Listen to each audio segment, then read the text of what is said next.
रुड़की के पिरान कलियर की बेटी फेरुज फातिमा ने अपने हौसले और मेहनत से वो मुकाम हासिल किया है जिस पर आज पूरा क्षेत्र गर्व कर रहा है। यूपीएससी परीक्षा में 708वीं रैंक हासिल कर आईएएस बनने वाली फेरुज फातिमा जैसे ही अपने घर पिरान कलियर पहुंची, उनका स्वागत किसी त्योहार से कम नहीं था। स्थानीय लोगों और क्षेत्रवासियों ने फूल मालाओं और तालियों के साथ उनका भव्य स्वागत किया और उन्हें बधाइयां दी। फेरुज फातिमा की सफलता के पीछे संघर्ष की लंबी कहानी है। उनके पिता इकबाल अहमद पेशे से ट्रक ड्राइवर हैं। सीमित संसाधनों के बावजूद उन्होंने अपनी बेटी की पढ़ाई में कभी कमी नहीं आने दी। फातिमा ने अपनी सफलता का श्रेय अपने माता पिता को देते हुए बताया कि उन्होंने लगातार 8 साल तक मेहनत की। 3 बार असफल होने के बाद भी उन्होंने हार नहीं मानी और चौथी कोशिश में यह सफलता हासिल की। उन्होंने युवाओं को संदेश देते हुए कहा कि अगर इंसान पूरी लगन और मेहनत से प्रयास करे तो सफलता जरूर मिलती है। फेरुज फातिमा की यह उपलब्धि आज पूरे पिरान कलियर क्षेत्र के लिए गर्व की बात बन गई है। मैं उसके लिए ये कहना चाहूँगी कि मैंने बहुत मेहनत की है। मैंने प्रॉपर जब मैं 10th में थी तब से मैं यूपीएससी की प्रिपरेशन कर रही हूँ। उसके बाद से मैंने मेरा 10th हुआ, 12th हुआ, फिर बीच में कोरोना आ गया। तो उस टाइम ये हुआ था कि नहीं हो सकता है क्योंकि कोरोना आ गया, तो अब मैं तैयारी कहाँ से करूँ। तो फिर मैंने अनअकैडमी ज्वाइन की। अनअकैडमी से मैंने प्रिपरेशन की, सेल्फ स्टडी की।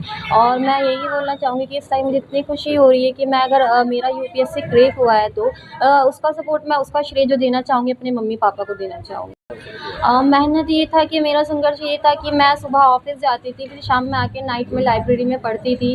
फिर यही था, मैं 3-4 बजे तक लाइब्रेरी में रहती थी, फिर सुबह जाती थी, 8 बजे तक मैं सोती थी, फिर उसके बाद उठती थी, फिर ऑफिस जाती थी।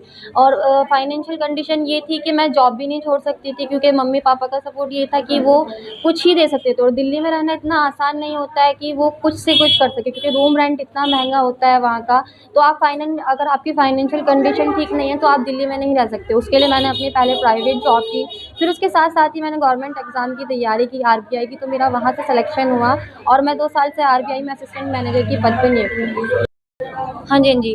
उसमें मैं आपको यही कहना चाहूँगी, मेरे मम्मी पापा ने बहुत स्ट्रगल किया है। मेरे भाई और बहन थे, मतलब भाई मेरा 18 साल 19 साल 8 महीने का था। उस टाइम उसकी कार एक्सीडेंट में डेथ हो गई थी, तो मम्मी पापा दोनों ही टूट चुके थे। उसके बाद 2 साल बाद ही मेरी बहन की डेथ हो गई है, तो उस टाइम भी यही हुआ कि मम्मी पापा ने बिल्कुल मोरल सपोर्ट खो ही दिया था अपना।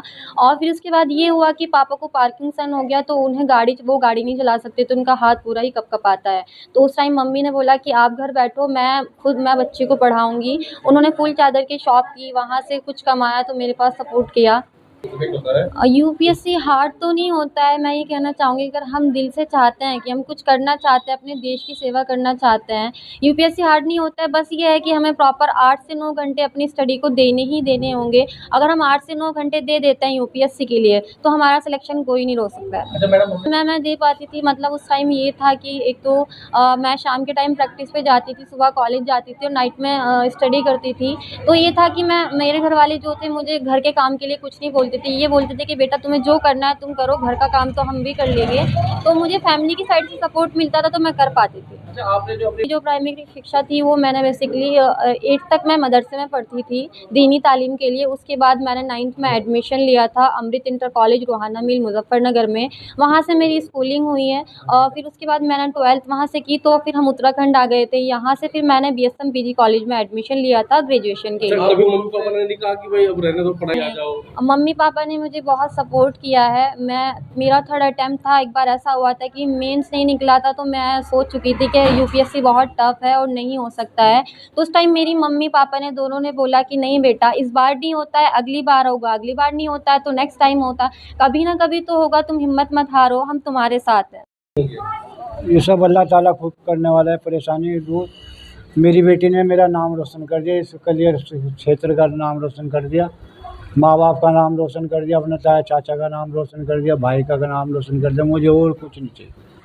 मैं कह रहा हूँ ईमानदारी से करो बेटा, जॉब करोगे तो भी ईमानदारी से करना अपनी जॉब। बस मेरा यही कहना है। आगे इसकी मम्मी से कर लो बात। मेरा नाम गुलबहार है, मैं फातिमा की मम्मी हूँ। अगर आपने करी क्या काम किया आपको जी मैंने फूल चादर की दुकान की थी 1-1.5 साल से भी मेरे हस्बैंड ने गाड़ी छोड़ दी थी, उन पे गाड़ी नहीं चलती थी। फिर मैं दुकान करके अपनी फातिमा को खर्चा देती थी। कभी कभी ऐसा होता था मैं रेंट पे रहती हूँ, मैं अपना मकान का किराया नहीं दे पाती थी, मैं अपनी फातिमा को देती थी खर्चा पानी, यही होता था। फातिमा ने उस मेहनत को रंग लाई। हाँ जी, वो पैसा मेरा कामयाब हो चुका है। मेरी बेटी आज इस मुकाम पे यूपीएससी क्रैक कर लिया उसने। आपने शिक्षा कहाँ तक करी है? मैंने इंटर किया है।